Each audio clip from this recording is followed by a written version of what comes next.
Okay, we are live. ¿Qué tal, amigos? Stuart here from Spain Speaks with this evening's live stream, 7:35 p.m. It is in mainland Spain, 6:35 p.m. in the Canary Islands, the 7th of August. And wow, the month of August flying by as the months usually do. The 7th day of the month already. Taking a look today at some of the main stories that have caught my attention in the press. And just when you thought August was going to be a quiet month in Spain, it hasn't turned out to be the case. Some interesting news stories around today that we'll have a look at in just a moment.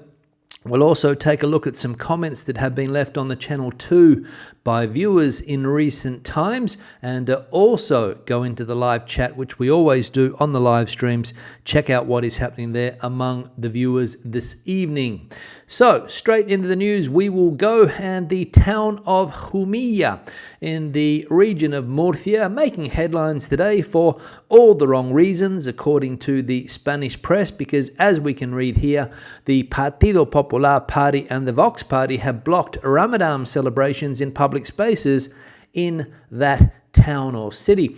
In the town of Jumilla, Murcia, the local PP and Vox councillors have approved a motion to ban religious celebrations such as the end of Ramadan and Eid al-Adha from taking place in municipal facilities, particularly sports venues. Although Vox holds just one seat, the balance of power in the council, 10 seats to the PP and 10 to the opposition councillors, give them the leverage to push through the measure with PP support. The PP spokesperson insisted the motion does not specifically mention Muslims or Islam, but simply restricts all religious events in certain public spaces. However, the Vox councillor who proposed the motion celebrated it as a victory against Islamic festivities, claiming Spain is and will always be a land of Christian roots. Jumilla's Muslim community, which makes up around 7% of the population, has reacted with dismay and announced plans to appeal the decision, arguing it targets them under the guise of neutrality.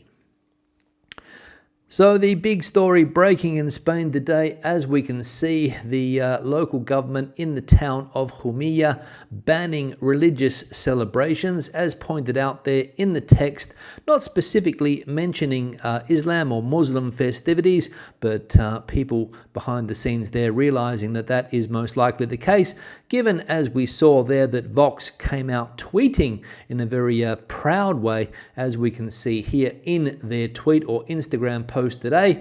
Jumilla makes history thanks to the Vox.es party. The first measure in Spain that prevents celebrating Islamic holidays in public spaces is approved. Spain is and will always be land of Christian roots.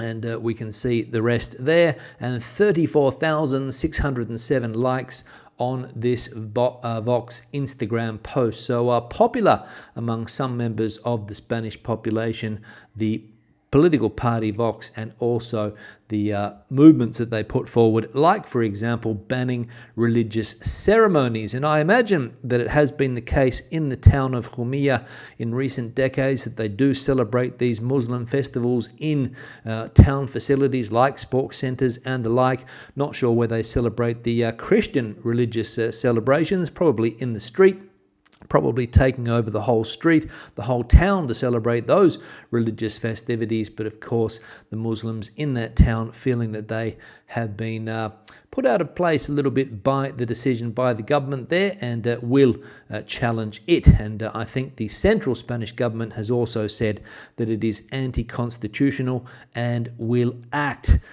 So, interesting times we're living in the region of Murcia, given all of the problems that we have had in recent times in the last month or so with this type of thing, and the Vox political party stirring things up. Another piece of news that Vox might not be happy about also is, I'll just put on the map here where Jumilla is. We can see it there on the map down there in the southeast of the country in the region of Murcia.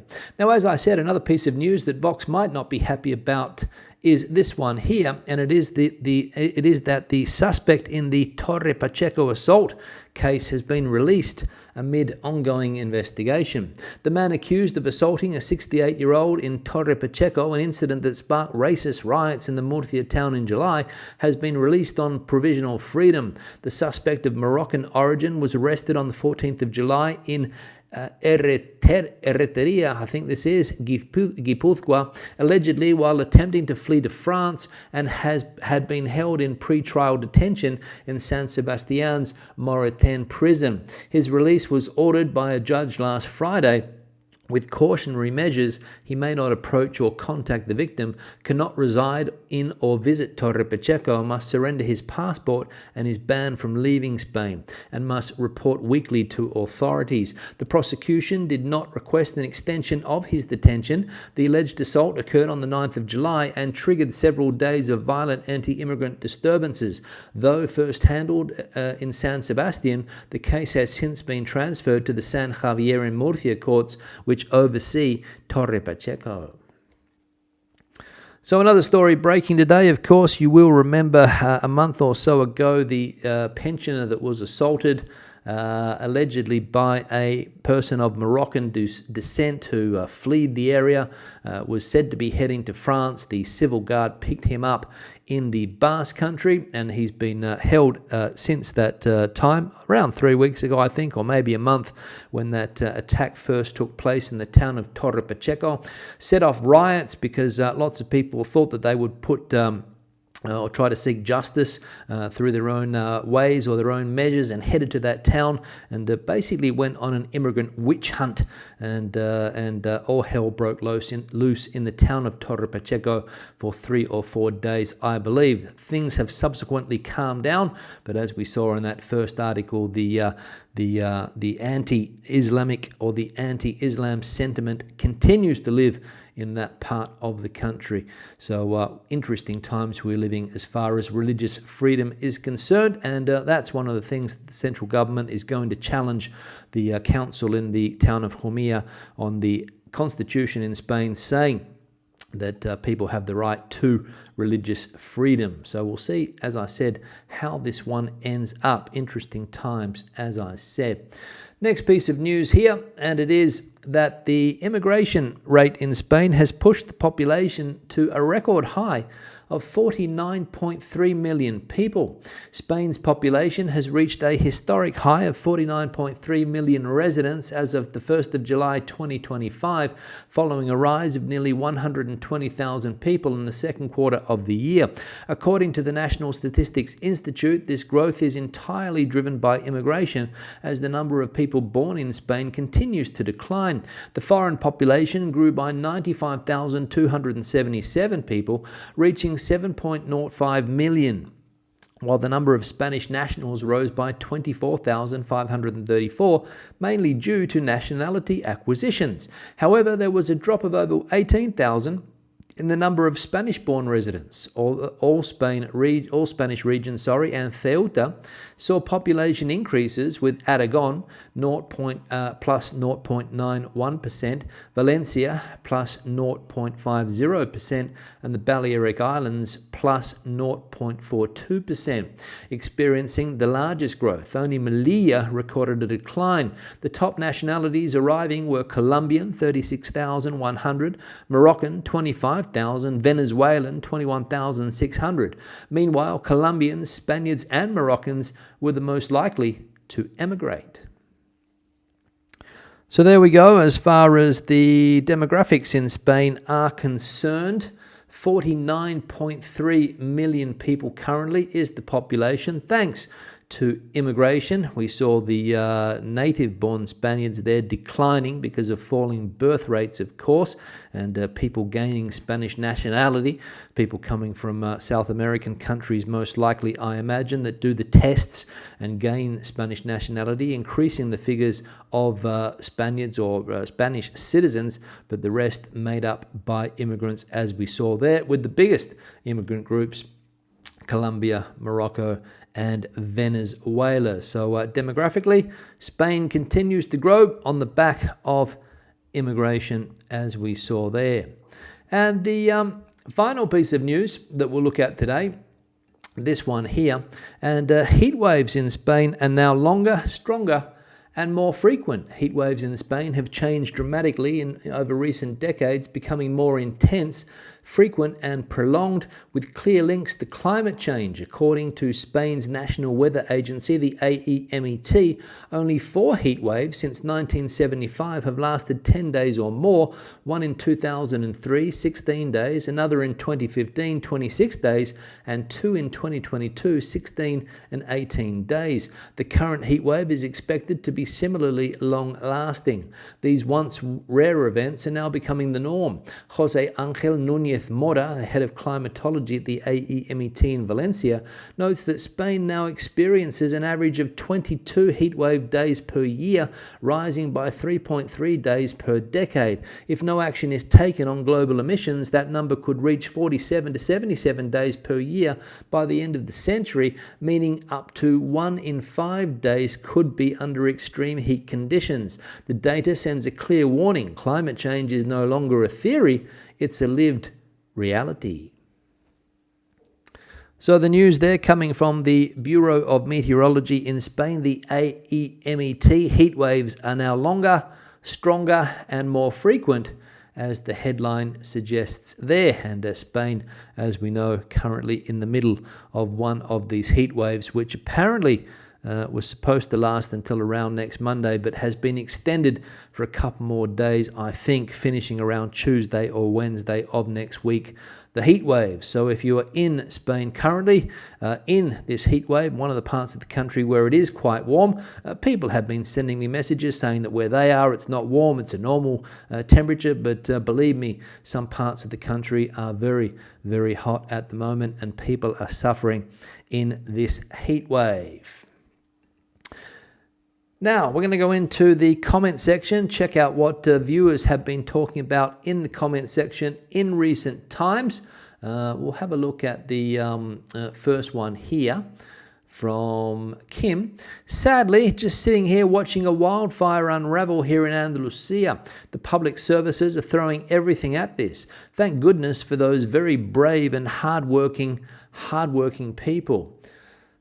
Thanks, Kim, for the comment. Yes, wildfires out of control in some parts of the country. Not sure exactly in which part of Andalusia Kim is, but I saw yesterday there was a serious fire in the region of Tarifa, down there in the province of Cádiz, and many other fires raging around the country, which, as we know, are very, very difficult to put out. The firefighters do their best, but of course the conditions do not help. Strong winds, very, very dry forests, and things go up very, very quickly, put towns and citizens' lives in danger.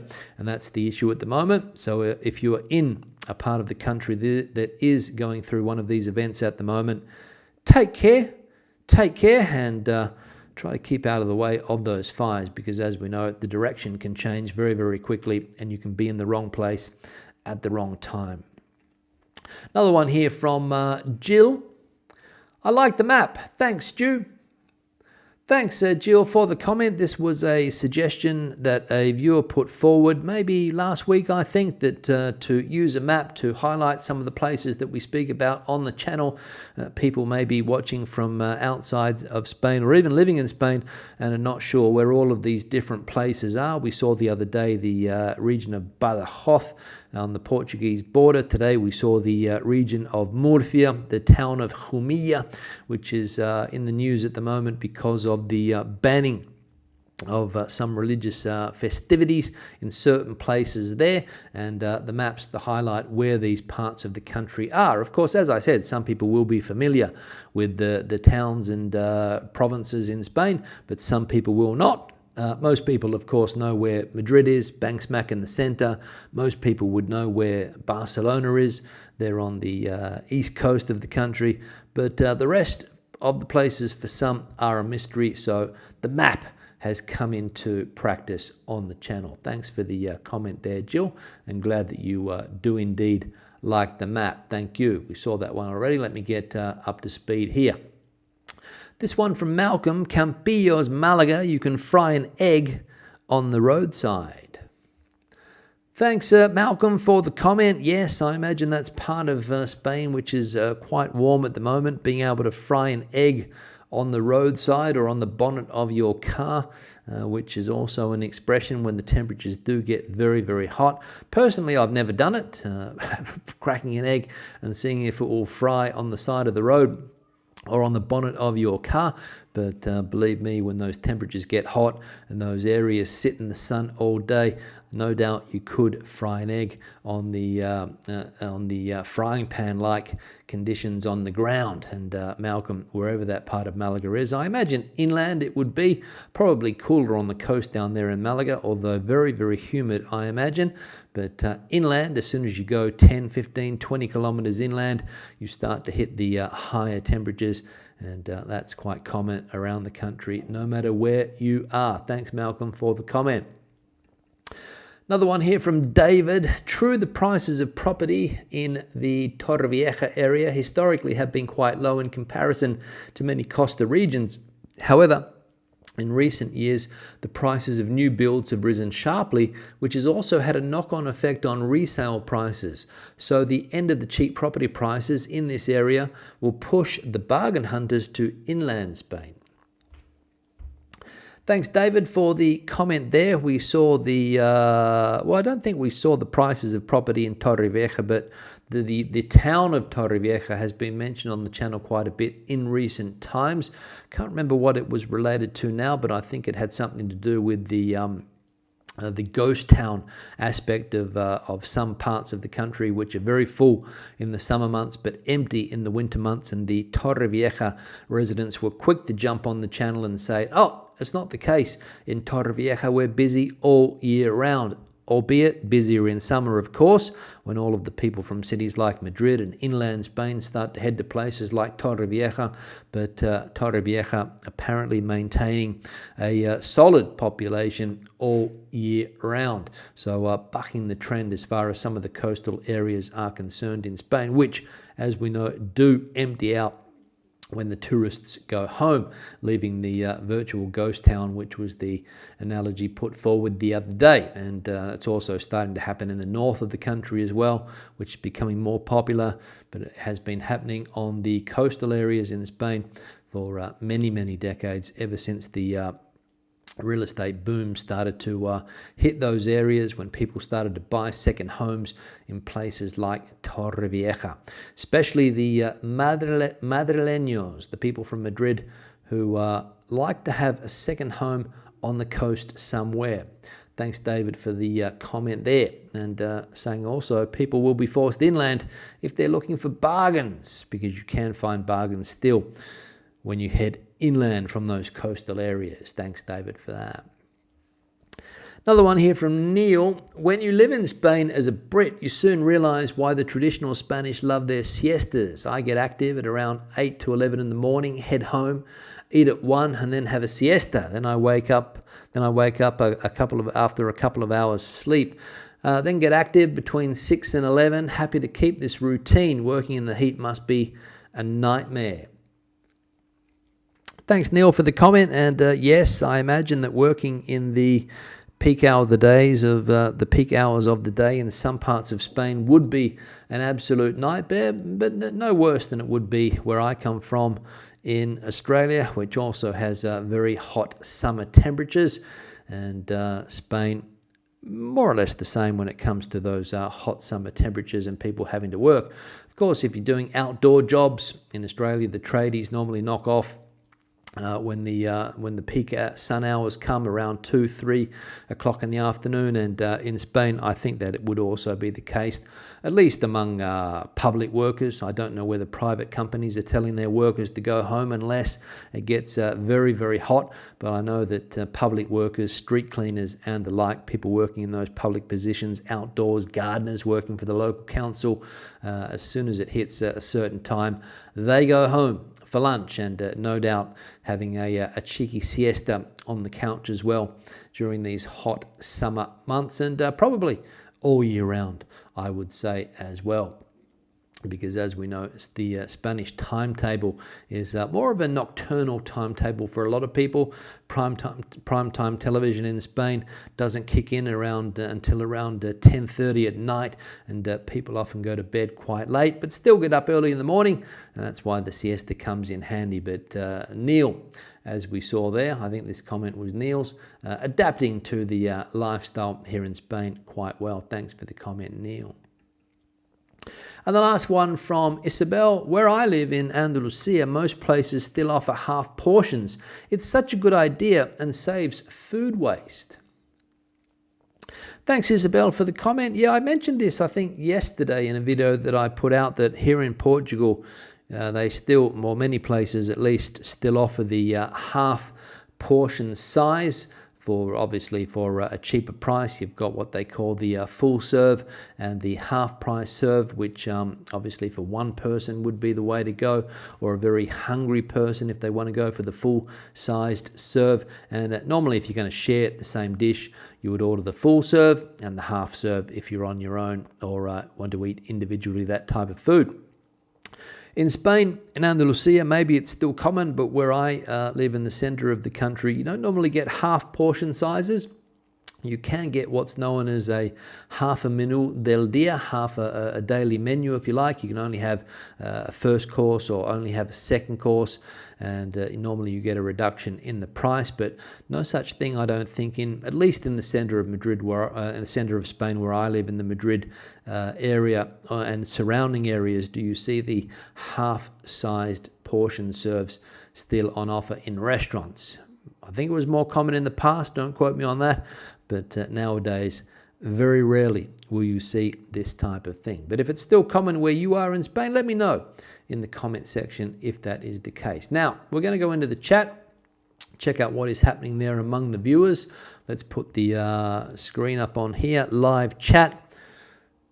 Before I get there, I need to put a few things on the screen. Firstly, the email address. Let me see if I can get this up. spainspeaks@gmail.com is the email address if you want to send something my way, be it a story, be it a photo for the backdrop, be it any type of information that you think might be relevant to Spain and we would be interested in here on the channel. That's the email address, spainspeaks@gmail.com. And as I said, any information that you want to send my way. I'm also going to put the like icon on the screen. 42 likes currently, so not everyone's hitting the like button today. So do us a favor, if you can, hit that like button just below the video, or if you're watching on a television, go into the settings and try to hit the like icon, please. Do us a favor. Also, people that have supported the channel in recent times, people that have given me a super thanks here on the channel, live stream, super chat, people that have bought me a coffee, Patreon supporters as well. I'll put the QR code on the screen, so if anyone wants to buy me a coffee, you can easily through that option there. Patreon longer term supporters, and also the channel members of this YouTube channel. Thank you very much for that support. And I have noticed that there is a new channel member in the live stream chat today, so I'll get to that in just a moment. Thank you very much for that continued support. And also, I'm going to put on the screen here the subscribe icon. If you haven't hit the subscribe button yet, do it. It's free. It doesn't cost a thing, and it also helps keep the channel growing. Thank you very much for considering that option. Now, live chat. Let me see if I can organize this here. Let me scroll up to the top. Let's see what's going on here quickly. Andrew, the first person that I can see in the chat, valued member, of course, with the yellow star, the yellow symbol next to his name there. Hi, Stuart, and all. Hope you are well from a mild but very windy London southeast, 23 degrees Celsius there. So a windy London area at the moment, and the complete opposite here, no wind at all, which is unusual for this part of Portugal, because normally it's very, very windy. Normally, very, very windy. Baycast is the new channel member, just became a member. Thank you very much for that support, Baycast. Glad to have you on board in the channel membership. Thank you. John, also a channel member, is in the chat. Hola amigos, trust you are well. Best wishes from a mild and blustery Essex in the UK. So windy there as well. I imagine that Essex in the London area, I suppose, if you like. I imagine it's not far from London, Essex, or I believe that to be the case. So copying those windy conditions there as well. James and Kathy in the chat from an overcast Worcester. Temperatures due to rise to 30 in the coming week. Only a few weeks to go before back in Spain. Thanks for that, guys. And good luck with your trip back to the country. And we'll get some more pics, no doubt, from you guys to put on the backdrop after your travels. Stephen's in the chat here, coming in from Torre Pacheco, watching today. Back in Spain is Stephen. Lovely weather and a couple of days where the temperature's been around 30-something. Absolutely perfect, says Stephen. However, there's been a plague of mozzies recently there, but the local ayuntamiento, or the local council, has been doing, or over time, going out fumigating.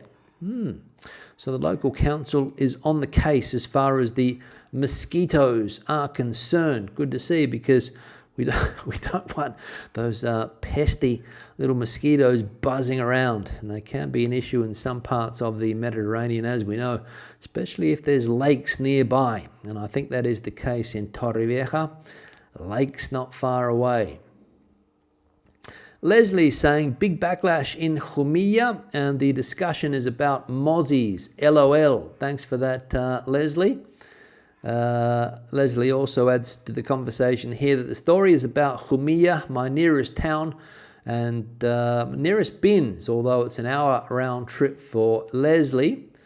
So an hour away to get the rubbish taken care of. The town is really lovely and has quite a large North African presence. Yep. That is true. I was in Jumilla, when was it? Probably, let me think if I can remember, probably in May I was in Jumilla. I did a restaurant review video from that city, and I did notice there was a North African population living there, obviously because of the fields that surround the town, agriculture, wine. A big wine area is Jumilla, and people need to work in those fields. And as we know, the locals in Spain don't want to do those jobs anymore, or at least the majority of Spaniards don't want to do those jobs anymore. They don't want to get their hands dirty. They don't want to get down on their hands and knees to pick fruit and veg and prepare the vineyards and things like that. So people have to come in from other countries, mainly Morocco, which, as we saw before, is one of the biggest sources of immigration for Spain. But it creates tensions in Spain when we have political parties like Vox popping up and doing things like they have done. I'm going to put it out there clearly, they didn't ban any particular religions per se, apparently, or at least that's what the politicians said. But if you read between the lines, we can understand, and also from the tweet that Vox put out, I mean, let's be honest about that this is a clearly anti-Moroccan or anti-Islam sentiment. But we'll see how it ends up. We'll see how it ends up. Renan is in the chat here from a sunny and hot Los Angeles, California. Thanks, Renan, for that. Good to see you in the chat as well. Regular viewer, of course. Al is in the chat, coming in from El Puerto de Santa Maria. 25 degrees where Al is. Been here a week and haven't had one Cruz Campo. So does that mean, Al, that you haven't had a beer at all, or just not Cruz Campo? Let us know the exact details on that, please.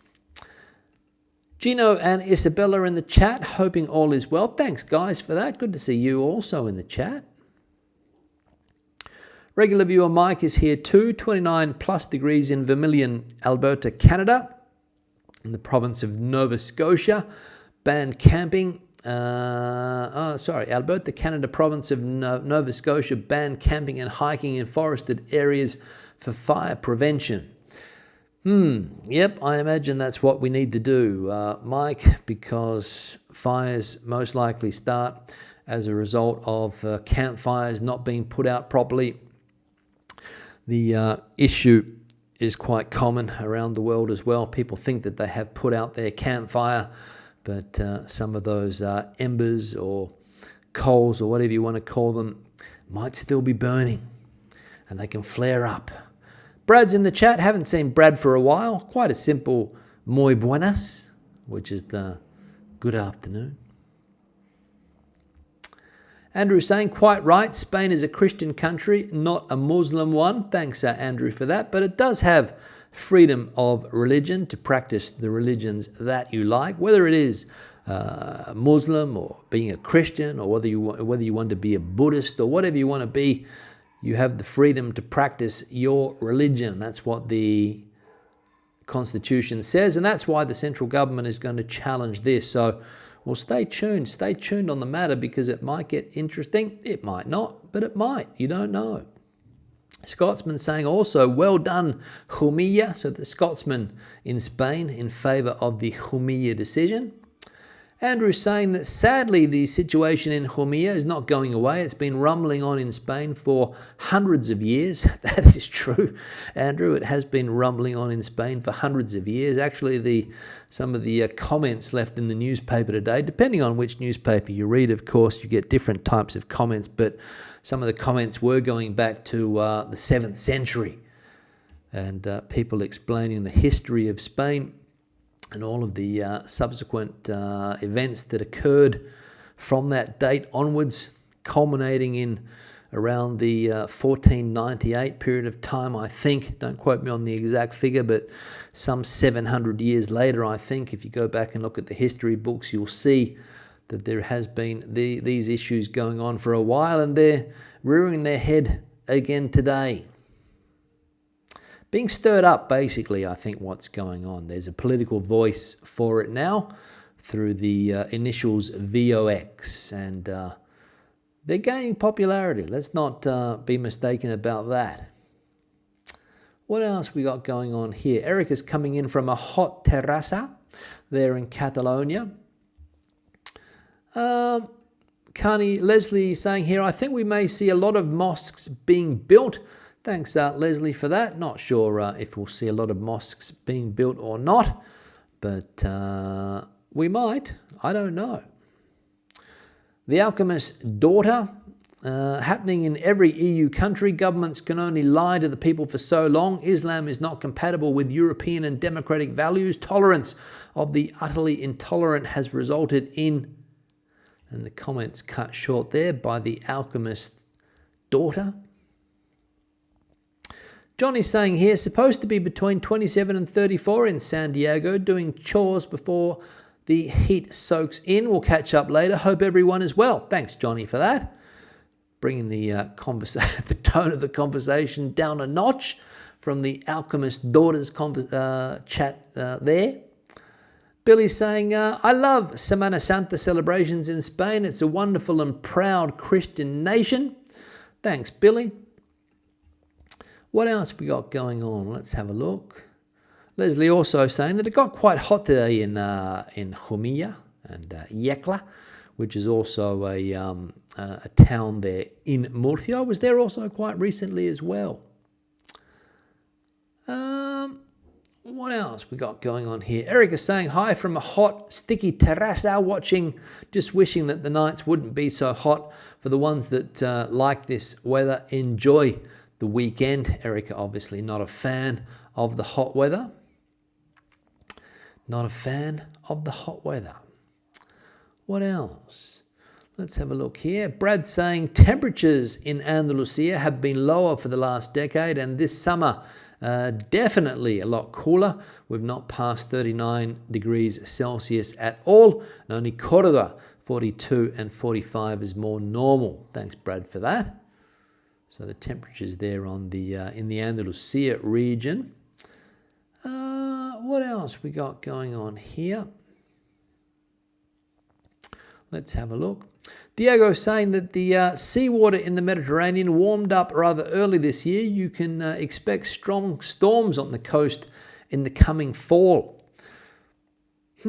Strong storms on the coast in the coming fall, says Diego. Now, we saw what the strong storms caused last year. Will we be ready for the strong storms that are going to hit this year, according to Diego, and also those warm Mediterranean temperatures? I don't know. But as I said, come late September, come October, people in that area of Spain will need to be ready. And as I said, hopefully we won't get the same situation as we saw last year. Andrew's saying here that there's a road between Córdoba and Seville called El Sartén, and you can fry an egg on the tarmac, says Andrew. So that's the frying pan, El Sartén. Very, very hot there. El Conquistador is in the chat from San Agustin, or Augustine, however you pronounce it, in Florida. Or as it was named, Pedro Menéndez de Avilés in 1565, San Agustin. There we go. Thanks, El Conquistador. Dr. Jenkin is in the chat. G'day, Stu from WA. If you were to live in another region outside of Madrid or in Spain, where would it be? Where would it be outside Madrid in Spain? Probably somewhere on the coast. Not sure exactly where. I don't know whether I'd go for the north coast or the south coast. Probably either one of the two. East coast, I don't think. Not really a fan of the East Coast, to be honest, Dr. Jenkin, but I'd say probably North Coast if I could. Or I would live somewhere in the north, maybe in a town like Lyon or somewhere like that, where it can be quite chilly in winter, cooler in the summer months, I think, and also with some spectacular surroundings and a place where the food is also decent as well. So probably somewhere around there, I would say. But that could change. That could change. Leslie also saying here, the farmers around my house in Jumilla work through the night at the moment with big lights lighting the fields. Something for me to watch when it's too hot to sleep. Retirement. Yes, Leslie, thanks for that. Yeah, 24 hours a day. I imagine that those fields are working at the moment, taking advantage of the conditions. Antonio loves the map. Great idea. Thanks for that. What else we got going on here? Andrew's saying here there's a restaurant in Gijón. They only served a paella for 2 people, but you could order a half a serve of the paella and it was served in an individual dish. Couldn't work that way out. Thanks, Andrew, for that. Yeah, sometimes it is difficult to work out the reasoning behind these things. Tulsi's in the chat as well. Hi from Kenya. I don't think we've had somebody from Kenya in the chat before. Used to live in Spain and it's great to feel connected. Thanks for that. Good to see you. Glad to see that you feel connected. English John on the Costa Blancas in the chat with a simple hi. Jeff is also in the chat, enjoying the recent content, hoping your visit to Portugal is relaxing and enjoyable. We're looking forward to returning to central Portugal in a couple of weeks. Thanks, Jeff. It has been relaxing. The weather's changed. It's got quite warm and humid here. It was quite, I'm not going to say cool, but it was the normal temperature. But yeah, can't complain. Can't complain, Jeff. Can't complain. Sani here as well. A bit late tonight. Going to catch up later. Good to see you, Sani. Ellen saying, saw quite a few half portions on my 2-week trip to Galicia recently. Had some half portions of cheese and meat boards and rice and salad dishes. LOL. There we go. Maybe Galicia is living up to the tradition. I know when it comes to things like cheeses and hams, they do. But I was talking to more along the lines of the main meals. And I think in Galicia, probably you can still get the half serves in restaurants. Eric is saying the Mediterranean is more like the sea, I imagine this is more like soup this year. High temperatures started quite early. Gillian is in the chat here. Bob and Gillian took part in the Semana Santa Torrevieja parades for many years and have made a lot of Spanish friends. Very fiercely Christian, says Gillian there. Thanks, Gillian, for that. Yeah, well, we'll leave it there. I don't want to look at it anymore. I'm going to wrap it up. It's been a pleasure as always. Back on Sunday with another live stream. Hope to see you guys back again then. Have a fantastic day, rest of the day, and a fantastic start to the weekend. Hasta luego, and bye-bye.